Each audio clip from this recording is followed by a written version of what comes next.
Now, Storm Watch 12 weather with meteorologist Josh Culbreath.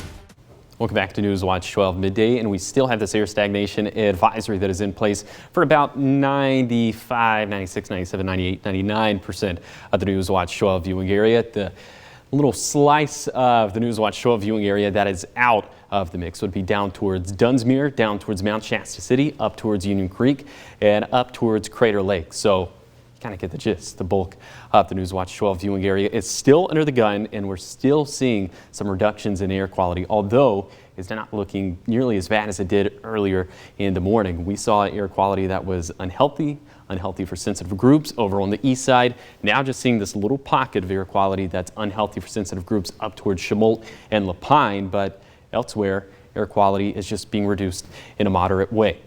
Current temperatures this midday have rebounded since this morning, but it's still chilly out there. In fact, we're still below freezing in much of the Rogue Valley. 31 degrees for Medford, 28 degrees for Grants Pass. Still teens and 20s over on the east side, 20s and 30s throughout Siskiyou County. And we are nice balmy 48 degrees along the coast and Brookings. So for today, we're going to have clouds increasing ahead of a storm system that I'll have more to say about here in a second, but it's going to be a gray day. It's also going to be a chilly day. Temperatures are going to be near freezing over on the east side, 40s for our west side valleys, and near 50 degrees there along the coast and Brookings. Then overnight, clouds will continue to increase. We'll get winds shifting out of the south. That's going to bring more moisture into our area, so that means that temperatures are actually going to be a little bit warmer compared to what we saw for this morning. So we're going to be in the single digits and teens over on the east side, 20s for our west side valleys, and just shy of 40 degrees there along the coast in Brookings.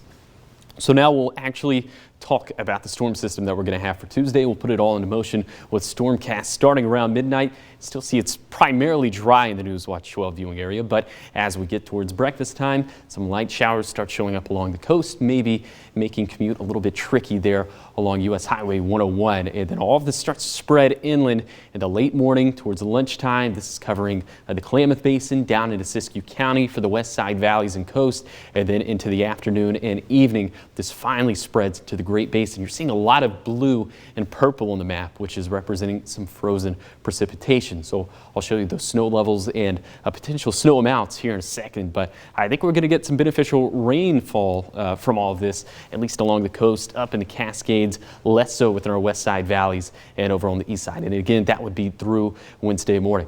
Snow levels are going to be abnormally high for this time of the year. They're going to start off around 4,000 feet early in the morning, then they're going to skyrocket all the way up to around 5,500 to 6,000 feet a little bit later in the day. So as far as snowfall totals are concerned, look at this, Crater Lake maybe getting 3 to 4 inches, which is also pretty abnormal for winter storm systems around this time of the year. Maybe just getting a trace to an inch of snow for Klamath Falls, Lakeview, for Wairika, Weed, and Mount Shasta City. And again, this is through Wednesday morning. So passes are going to be a little bit tricky for Tuesday and for Wednesday. We'll get a break for Thursday, and we have another storm system that's going to roll through here for Friday. But snow levels with that storm system looking way up here. We're talking around 7,000 to 9,000 feet, which is very anomalous for this time of the year.